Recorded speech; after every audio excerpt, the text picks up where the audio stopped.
marami pong naghahabol sa father niya. Marami po. Estimate amount na na-scam niya is 32 billion pesos. Holy! Medyo mapapanganib po talaga yung buhay ko ngayon dahil may mga mas malalaking tao talaga.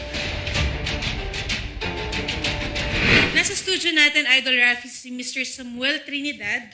Samuel Trinidad. At isa po siyang bank manager at humihingi siya ng tulong tungkol po sa mga humahabol sa kanya na na-scam daw po ng kanyang ama. Yung father niya is scammer. Opo. Tapos ngayon, siya ang Hinahabol nahabol. po. Dahil po yung kanyang ama So, ibig sabihin, kasalanan ng kanyang tatay, siya ang pinagbabayad. Yes po. Uy, okay. Mr. Trinidad, magandang hapon po. Sen, magandang hapon po. Marami pong salamat sa pagtanggap sa akin.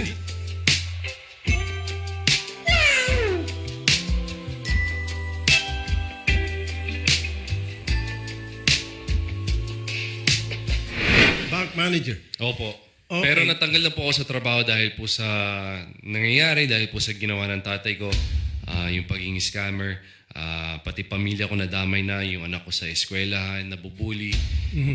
Natanggal po ako sa trabaho dahil po dito. So, marami pong naghahabol sa father niya. Marami po. Ano Marami pong po. trabaho ng father niyo? Ano siya, financial guru or influencer. Okay. Nagbibigay po siya ng mga advice at aral tungkol sa finances, kung paano yumaman. Ang programa nga po niya is Yayaman Tayo.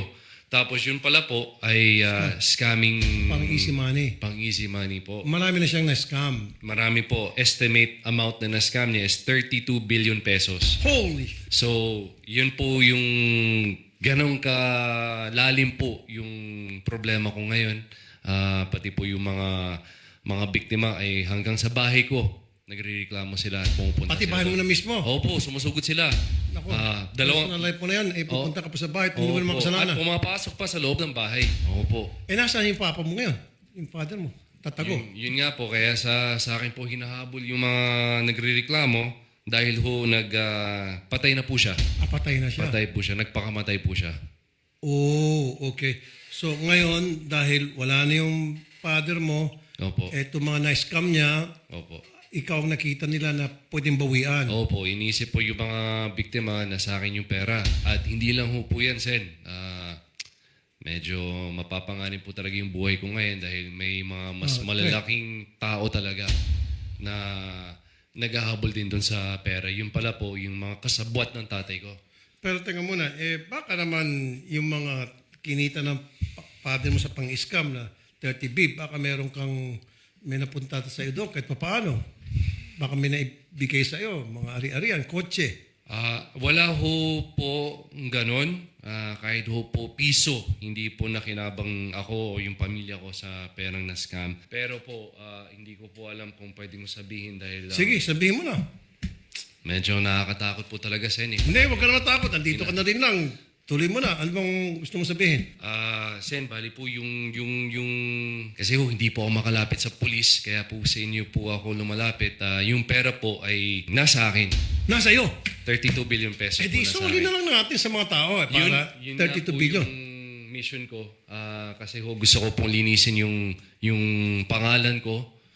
Dahil po sa ginawa ng tatay ko, lahat po ng kasalanan sa akin po sinisisi. Pero yun nga ho po yung mahirap doon dahil nasa akin po yung pera. Pero Dala mo ba ngayon sa TV5 yung 32 billion? 32 billion, di ano yan? 3 trailer siguro. actually ho, ang totoo niya, nasa crypto wallet po na iniwan sa akin ng tatay Crypto ko. wallet, o nga naman yung kasyang Nasa crypto wallet po. Doon po tinago ng tatay ko at ako lang po nakakaalam sa mga password at sa mga clues. Ganito na lang, ganito gawin natin. Opo, ano so, pong- manawagan ka na lang siguro doon sa mga na-scam ng father mo at saka yung mga humahabol pa rin sa iyo, sabi mo hanggang sa bahay mo, sinusundan ka, lahat-lahat. Sige, anong gusto mong panawagan sa kanila?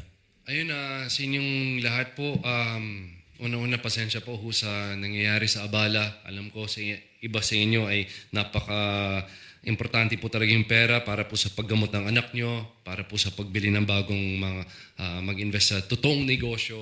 Pasensya ho talaga. Ako ay gumagawa po ng paraan para maibalik po sa inyo yung pera. At andito po ako ngayon kay Senator at hihingi po ako ng advice at tulong kung ano mga pwede kong gawin. Ayun naman pala. At least, ang kagandahan niyan pala, at the end of the day, yung pera na 32B na naloko ng father niya sa mga kliyente, may ibabalik din pala. Tama, sir. up to the last centavo. The sins of your body should not also be your sins. So anyway, kung gusto nila malaman kung paano may balik yung pera, sa June 23, Hello po, ako po si Gerald Anderson. And yun po sa June 23, Sins of the Father. Bali po, yun po yung preface, yung ginawa po kanina at kinwento kanina. Doon po umiikot yung story. May family drama, may action, may suspense. Lahat po yan nandyan at pinaghirapan po namin to para sa inyong lahat. Mapapanood po yan dito sa TV5 mga kapatid. Kaya marami sino po mga kasama mo? marami of course si Sir Awareness kaya po Maraming aral mapupulot. marami po Sen. At that's always my request kapag gumagawa po ako ng proyekto is sana po may mapupulot yung mga viewers na para mabawasan din po yung mga nagrereklamo dito sa inyo. Yun. I'm sure mayroon din mga nagreklamo about scamming. Marami. Marami. Every week, hindi na Yes. Sino ang director nito? FM Reyes, isa sa pinakamagaling na director natin, si Direk FM Reyes. At si Direk Bijoy Balaktas, we're very blessed na sila po yung captain of the ship. And ayun, marami pong dapat abangan. At nakita ko magaganda yung mga shots, mga views. Saan to sinut? Saan Dito lugar? po sa Maynila.